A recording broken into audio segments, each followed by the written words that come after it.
é dono do mundo hoje, não quem sabe, mas quem aprende. Porque quem sabe, sabe conhecimentos obsoletos, que não funcionam mais no mundo de hoje. Aquilo que o seu avô e o seu bisavô teve sucesso, não se aplica mais ao mundo de hoje. Teve uma época que se vendia roda de carroça, roda de carruagem, se ganhava muito dinheiro. Hoje, a não ser que você venda pneu, porque roda de carruagem até o museu já tem, você não vai ganhar nada. Seu bisavô pode ter ganho muito dinheiro vendendo roda de carruagem, mas para o mundo de hoje, isso não funciona mais. É muito mais complexo viver hoje do que era 20 anos atrás. A complexidade como um todo aumentou. Segundo, nós vivemos num mundo veloz. Nós vivemos no mundo da velocidade da luz. Sai uma notícia, imediatamente você tem acesso a essa notícia. Isso acontece em tempo real. E terceiro, vivemos num mundo incerto. Não adianta você ficar fazendo programação para daqui 10 anos. Você vai ter que mudar a sua estratégia, porque dependendo do que estiver acontecendo, tem que haver uma mudança de estratégia. E às vezes acontece com você o inesperado, que nós temos que estar preparados para essa incerteza, que nós não sabemos o que esperar. De repente acabou o muro de Berlim, de repente o dólar sobe, de repente o dólar cai, aí toda a estratégia que você fez vai por água abaixo. Eu gosto muito do exemplo do bambu chinês. Você que é internauta, eu lhe aconselho quando você chegar em casa hoje, você digitar bambu chinês no Google e provavelmente você não vai conseguir dormir, só de escutar a história do bambu chinês. O bambu chinês, ele é assim, ó. Você planta ele, no primeiro ano ele não dá nada, no segundo ano ele não dá nada, no terceiro ano ele não dá nada, no quarto ano ele não dá nada, no quinto ano ele cresce 12 metros acima do solo. De repente, 12 metros acima do solo. Aí você fala, mas que coisa interessante. É, interessante. Mas se você for mais perceptivo, você vai ver que se você olhar abaixo da superfície da terra, é uma raiz ali que começa a crescer. No segundo ano ele não deu nada, mas a raiz aumentou.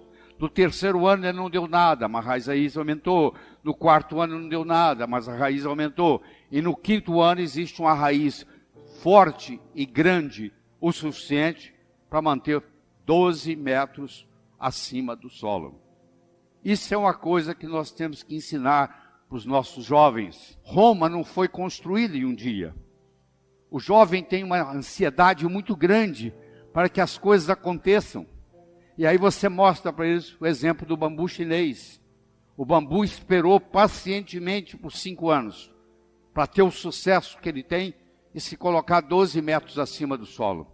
Isso aqui é uma carta mostrando, é um documento mostrando, eu vou traduzir depois para vocês em português. A sua aplicação para o doutorado não foi aceita dessa vez e, portanto, você não é elegível para a posição de professor associado. Em conclusão, nós achamos que a sua hipótese é mais de caráter artístico do que propriamente físico. Isso está datado em 1903. Foi quando Albert Einstein tentou ser professor na Suíça. E isso que ele recebeu. E ele é considerado pela maioria o homem mais inteligente que viveu no século XX. Que o que distingue o profissional do amador é persistência e paciência. O amanhecer só vem depois da noite toda ter passado. E nunca deixa aquilo que você não pode fazer atrapalhar aquilo que você pode fazer. Ah, eu não posso fazer isso, eu não posso fazer aquilo, eu não posso fazer aquilo. Eu não estou perguntando o que você não pode. Eu quero saber o que você pode fazer na situação que você está, com o conhecimento que você tem. Tem que começar de algum lugar. Você não pode ficar esperando ser super para começar. Você começa e o melhor dos mestres é o próprio universo. Nada ensina melhor do que a sua própria experiência. Claro que se você aproveitar a experiência alheia, encurta o processo de aprendizado. E hoje, mais do que nunca, há uma grande necessidade do autodidatismo, que é você aprender por conta própria. Porque se você depende de um mestre para lhe ensinar, você só chega onde o seu mestre chegou. Se você aprende a aprender sozinho, que é uma coisa simples de fazer, é só começar, o céu é o limite. O seu limite vai ser o seu potencial. E nem todo mundo nasce com o mesmo potencial. Mas para isso acontecer, nós temos que ter a mente aberta. Porque a nossa mente é igual paraquedas. Só funciona aberto. Houve uma época que a terra era chata. Acreditava-se que o navio ia viajar nos mares e que chegava uma hora que ele caía no final do mundo. A maioria afundava e não voltavam. E aí acreditava-se que morreu porque caiu no final do mundo. Quando foi trazido o conceito de que o mundo era redondo, hoje você pode fazer uma viagem de volta ao mundo, no mundo redondo. Quando o paradigma mudou do mundo plano para o mundo redondo, as possibilidades se multiplicaram. Aquilo que é impossível na sua vida, hoje, é impossível no paradigma que você está vivendo. Se você mudar o paradigma, as possibilidades se multiplicam. Toda vez que você tiver alguma coisa que você achar que é impossível, ela é impossível no paradigma que você vive. Se você mudasse o paradigma, como aconteceu aqui, as possibilidades agora de volta ao mundo vão aparecer. O que é saber, o que é consciência de saber? Eu não sei e não sei que não sei. Quer dizer, eu tenho uma coisa que eu não sei fazer, mas eu não sei que eu não sei fazer essa coisa. Esse é o primeiro degrau. O segundo degrau, eu sei que eu não sei. O terceiro degrau, eu sei, mas eu não sei que eu sei. Se você sabe, mas não sabe que sabe, é como você não soubesse. É a pessoa que com 75 anos de idade descobre que ela é uma grande pintora. Ela sabia, mas não sabia que sabia. Se você tem uma habilidade, mas se você não sabe que você tem essa habilidade, é como se você não soubesse. E finalmente nós temos o quarto, que você sabe e você está consciente que você sabe o que você sabe. E isso é muito importante. E isso tem que ter a ver com a sua competência de ação, não com o seu acúmulo de informação. Se você vai no aeroporto de Guarulhos, entra num Airbus que está fazendo São Paulo, Nova York, e o comissário de bordo diz assim: senhoras e senhores, o indivíduo que está sentado na cabine do piloto não é piloto, mas ele tem muitas opiniões de como pilotar um avião. Você ficaria na aeronave? Não. Você não quer saber quem leu livros ou quem tem opiniões de como pilotar um avião. Você quer saber quem é que decola, voa e aterriza são e salvo em Nova York. Isso se chama competência de ação. O que nós deveríamos estar fornecendo para os nossos alunos não é o conhecimento abstrato, porque esse entra num ouvido e sai no outro. Você que já se formou há mais de 10 anos, se eu trouxer você de volta para a sua faculdade e der para você a mesma última prova que você fez quando graduando, eu te garanto que você não tira metade da nota que você tirou naquela época. Porque muito daquilo abstrato que você aprendeu já não existe mais no seu cérebro. Sumiu. O que realmente permaneceu é aquilo que você tem competência de ação. Se você aprendeu a nadar e tem 20 anos que você não nada, eu te colocar numa piscina aqui, você vai nadar. Se você aprendeu a andar de bicicleta há 30 anos atrás, e você não anda de bicicleta há mais de 20 anos, eu vou lhe trazer uma bicicleta e em poucos minutos você vai estar andando. Porque aquilo ficou com você para o resto da vida. Aquilo traduz em competência de ação. Então as coisas acontecem na vida quando nós combinamos a motivação com a estratégia, com a oportunidade. É um indivíduo atravessando um cabo de aço de um prédio para o outro. Você há de convir que 3 coisas são necessárias. Ele precisa querer, se ele não quiser, ele não anda. Ele precisa de saber, se não souber, ele cai. E precisa haver cabo de aço.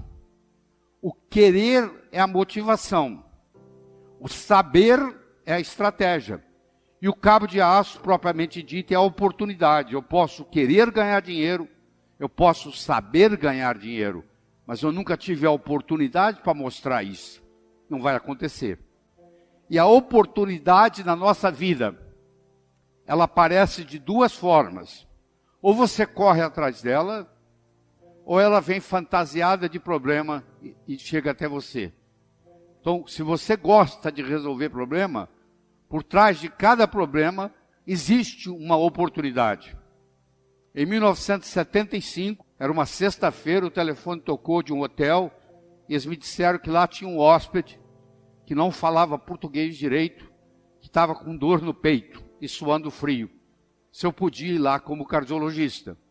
Eu disse que eu estava saindo para um final de semana longo, que chamasse outro. E ele disse, eu já chamei 2 médicos e eles falaram a mesma coisa. Falei, tá bom, estou indo. Eu levei ele para o hospital, ele me pergunta assim, você conhece meu filho? Eu falei, quem é seu filho? O meu filho é o chefe de cardiologia de Harvard. O nome dele é Peter Marocco. Eu falei, eu não conheço o seu filho pessoalmente, mas eu conheço os livros dele, os trabalhos, e eu estudo pelos trabalhos do seu filho. 48 horas depois, o filho dele saiu de Boston e veio para ajudar a cuidar do pai. E eu vou encurtar a história, e eu terminei em Harvard. Não pelo mérito, mas pela oportunidade que a vida me deu. Naquele dia, quando eu fui chamado, ninguém falou para mim que eu ia atender o pai do chefe de cardiologia de Harvard, que depois ele viria ao Brasil e que eu acabaria sendo convidado para ir para lá. Não. Eu fiquei sabendo que eu ia atender alguém. Olha que interessante, a oportunidade, ela vem fantasiada de problemas. Por trás do problema existe a oportunidade esperando. Isso tem que ser ensinado a aprender a gostar de problemas. Porque os problemas são os nossos melhores amigos. Eles que nos fazem crescer. Nós temos que estar aberto para essa perspectiva. Porque tudo o que acontece de importante na sua vida aparece num ângulo de 90 graus. Se eu perguntasse para você quais foram as 3 melhores coisas que aconteceram na sua vida até hoje, eu lhe garanto que pelo menos 2 das 3 não foram programadas.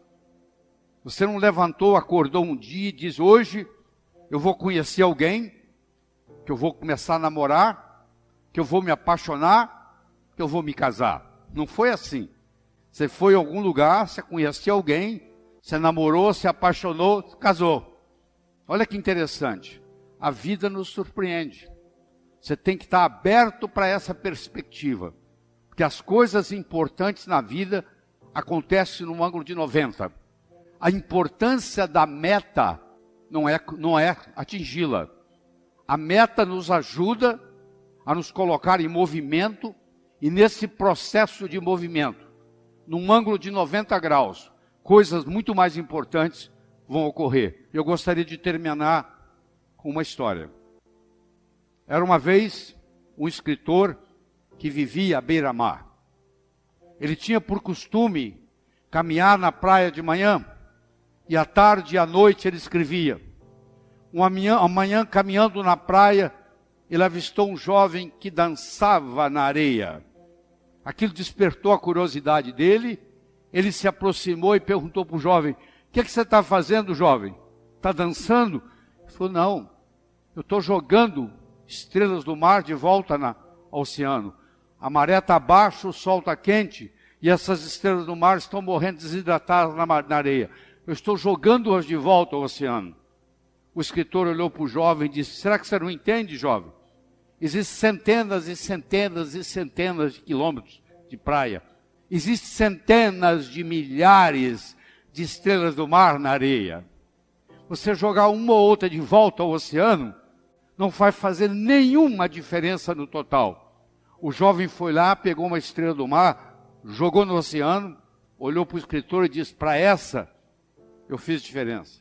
Na manhã seguinte ele se juntou ao jovem e os dois juntos começaram a jogar estrelas do mar de volta ao oceano. Eu não sei qual o impacto que essa nossa conversa de 1 hora e pouco vai ter em você. Mas eu vou dizer uma coisa. Se fizer diferença para um de vocês, eu já me dou por satisfeito. Muito obrigado.